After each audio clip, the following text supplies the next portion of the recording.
দিনাজপুর জেলার সবথেকে বড় ভ্রমণ কেন্দ্র জীবনমহল পার্ক ঘুরে দেখাবো, যেখানে আলাদিনের দৈত্য, 1971 সালের পালকি, বাংলা সিনেমার চৌধুরী বাড়ি, ডানাওয়ালা পরী সহ এমন কিছু কৃত্রিম জিনিস দেখাবো যা হয়তো তোমরা কখনো আগে দেখোনি। লোকেশন সহ বিস্তারিত থাকবে পুরো ভিডিওতে। হ্যালো এভরিওয়ান, আসসালামু আলাইকুম। সবাই কেমন আছো? আশা করি সবাই ভালো আছো। আজকে ইনায়াকে নিয়ে ঘুরতে যাচ্ছি আমাদের দিনাজপুর অঞ্চলের একটা বড় পার্কে। সেটার নাম হচ্ছে জীবনমহল পার্ক। এই পার্কটি দিনাজপুর কাঞ্চন ব্রিজের পাশে অবস্থিত। দিনাজপুরে যারা আসো তারা খুব সহজেই চলে আসতে পারবে। আর দিনাজপুরের বাইরে যারা আসো তারা দিনাজপুর জীবনমহল পার্কের ভিতরে একটা রিসোর্টও আছে, সেই রিসোর্টে তোমরা থাকতে পারবে। পার্কে ঢুকেই সবকিছু দেখাবো। তার আগে গাড়িটা পার্কিং করে নিই। তোমাদের ভাইয়া এখানে গাড়িটা পার্কিং করতে গেল। এখানে পার্কিং করতে খুব বেশি টাকা লাগে না, 50 টাকার টিকিট দিতে হয়। সে গাড়িটা পার্কিং করে চলে আসলো। এখন আমরা ভিতরে প্রবেশ করব।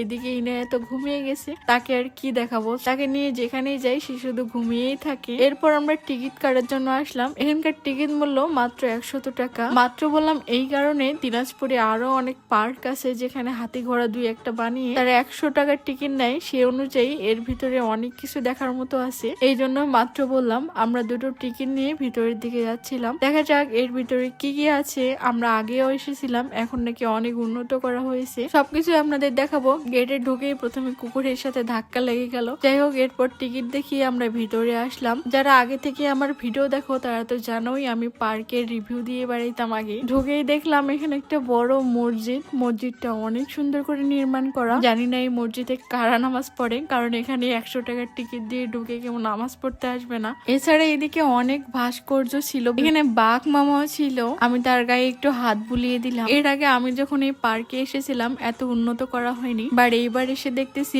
অনেক কিছু নির্মাণ করেছে। ঘুরতে কম বেশি সবাই ভালোবাসে, কারো সুযোগ থাকে কারো থাকে না। আলহামদুলিল্লাহ আমি জীবনে এত পরিমাণ ঘুরেছি যে আমার ঘুরতে আর ইচ্ছা করে না। এখানে ছিল একটা ডানা কাটা পরী। ডানা কাটা বললে ভুল হবে, তার দুটো ডানাও ছিল। দেখতে বেশ ভালোই লাগছিল। প্রথমে এটা ভাবছিলাম হয়তো কোনো ভাস্কর্য, কিন্তু এখানে ময়লা ফেলারও সিস্টেম করে রেখেছে। সবকিছু ক্লিন করতে সাহায্য করবে বাচ্চারা, এখানে এসে ময়লা ফেলবে। এখানে ছিল আলাদিনের দৈত্য। আলাদিন ও তার জাদুর চেরাকের গল্প হয়তো অনেকেই শুনেছো। ভালোই লাগলো অনেকদিন পর সেই আলাদিনের সাথে দেখা হয়ে। এইদিকে অনেক নিত্য নতুন ভাস্কর্য বানিয়েছে। এখানে বডি বিল্ডারও ছিল। এখানে দাঁড়িয়ে তোমরা এসে ছবি তুলতে পারবে। অনেকে হয়তো ভাবতেছো এখনই শেষ, না, এখনো অনেক কিছু দেখানোর বাকি আছে। মেইন টুইস্ট একটু পরেই দেখাবো। এই পার্কটা বিশাল বড়, দেখার মতো অনেক কিছুই রয়েছে। এবার চলে যাব দৈত্যর পেটে। এর ভিতরে কি কি আছে সবকিছুই দেখাবো। এই তো বড় একটা গেট দিয়ে সিঁড়ি দিয়ে নিচে নেমে যাচ্ছি। মনে হচ্ছিল মাটির নিচে যাচ্ছি, আসলে না, এর ভিতর দিয়ে সুন্দর গেট তৈরি করা হয়েছে। এটা ঢোকার জন্য এক্সট্রা কোনো টিকিট লাগবে না, মাত্র ওই 100 টাকার টিকিটের মধ্যেই হয়ে যাবে। আমরা যেহেতু বিকেল টাইমে গেছিলাম, অত বেশি ছেলে মেয়েদের দেখতে পাচ্ছিলাম না, নইলে অনেকেই এখানে এসে প্রেম করে। এবার দেখাবো বাংলা সিনেমার সেই বিখ্যাত চৌধুরী বাড়ি। বাংলা সিনেমার বললাম এই কারণে, কারণ আমরা যারা বাংলা সিনেমায় দেখেছি এইরকম বাড়ি দেখতাম।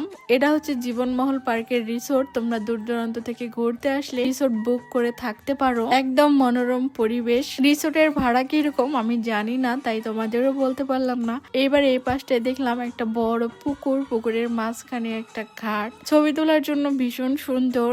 এই পাশেও রয়েছে বিভিন্ন মূর্তি সহ। আর এখানে দেখলাম একটা পঙ্কিরাজ ঘোড়া। পঙ্কিরাজ ঘোড়া বললে ভুল হবে, একটা ময়ূর। এই ময়ূরের সাথে আমি কিছু ছবি তুললাম। এবার দেখাবো 1971 সালের সেই পালকি, যে পালকিতে করে বিয়ে করার শখ আমার আজীবন থেকে যাবে। আমার খুব ইচ্ছা ছিল পালকিতে করে আমার বিয়ে হবে, বাট ওই যুগ পার হয়ে এখন আধুনিক যুগে এসেছি, যার কারণে এগুলার কোনো বেল নাই। বাট বসার ইচ্ছাটা পূরণ হলো।